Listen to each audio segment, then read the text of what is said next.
We are going to continue writing our inequalities to represent real world situations, but now we're also going to solve it. So let's write our inequality. A number decreased by 5 is at most 33. Normally is means equal, but since we know we're doing inequalities, we know this isn't going to be equals, it's going to be a greater than, less than, equal to. But I'm going to put the equal sign right there so I remember that 33 is going to be on one side and all of this is going to be on the other side. So it is at most 33. So it's telling me 33. A number decreased a number. Well, what do I write for a number? I write a variable. And I like n, so I'm going to put for n for a number, I don't know. Decreased by 5. Well, how do I write decreased by 5? Minus 5. So now I have my expression and my 33. I have to figure out which symbol. Do I want my numbers to be less than 33, more than 33, equal to 33? So this says it is at most. The most it can be is 33. Well, if 33 is the most it can be, that must mean that all my numbers should be less than this number. But does it include 33? It says it is at most 33, which means it can be 33. So my inequality is a number decreased by 5. So a number minus 5 is less than or equal to 33. So this side, any number that I plug in should be, and if I subtract 5, should be less than 33. Well, how do I know what number this can be? Well, you solve for n. How do you solve for n? You isolate it by itself. How do you isolate it? You take the inverse operation. Inverse operation of subtraction is addition. I add 5 to the other side. Why? To keep it balanced. Then that will leave me with n by itself. And then I keep my same sign, less than or equal to, and 33 plus 5 is going to give me 38. So this tells me that all numbers less than or equal to 38 will make this statement true. Well, let's check. If I had, let's think of a number less than or equal to 38. Well, let's do 16. 16 minus 5 would give me 11. Is 11 less than or equal to 33? Yes. So I am good. This is what my numbers would be. This is my inequality. All right, let's do question 5. Let's look at 5. The conference room can hold fewer than 100 people. The conference room can hold fewer than 100 people. So can it hold more than 100? No, it can hold 100. Fewer than 100. Well, how do I write that? Does it include the 100? No. Would it be 99? Yeah. Would it be 16? Yeah. So any number less than 100 would prove that. And there's nothing to solve. I already have n by itself, so I know any number less than 100 that I plug in will make that true. Let's look at question 9. Okay, question 9. 1 pound of apples is $2.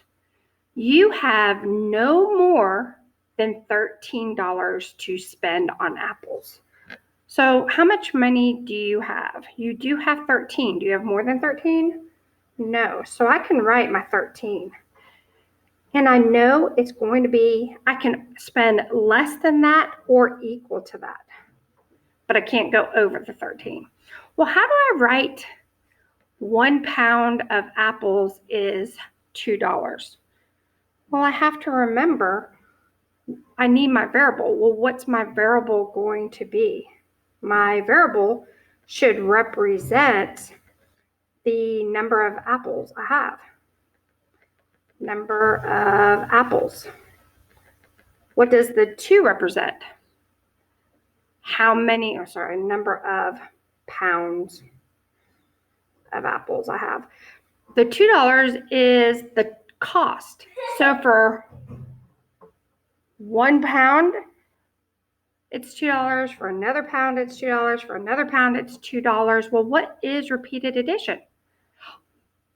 Multiplication. So how would I write this?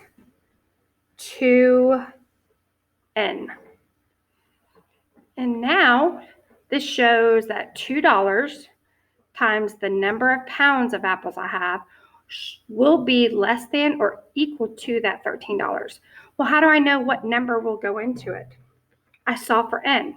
Remember, take the inverse operation. Well, what's the inverse operation of multiplication? Division. Divide both sides by 2. N should be less than or equal to, excuse me, 6.5 or 6.5. Right? I can buy 6 pounds and a half a pound. And that means that n can only be either 6.5 or any number less than. So would 10, if I plugged in 10, would that be true? No, because that's greater than. Okay, let's look at 19 right next to it. Ellie weighs 40 pounds. She and her brother together weigh more than 92 pounds. So we need a variable. Ellie weighs 40 pounds and she and her brother, well, what don't we know? We don't know her brother's weight.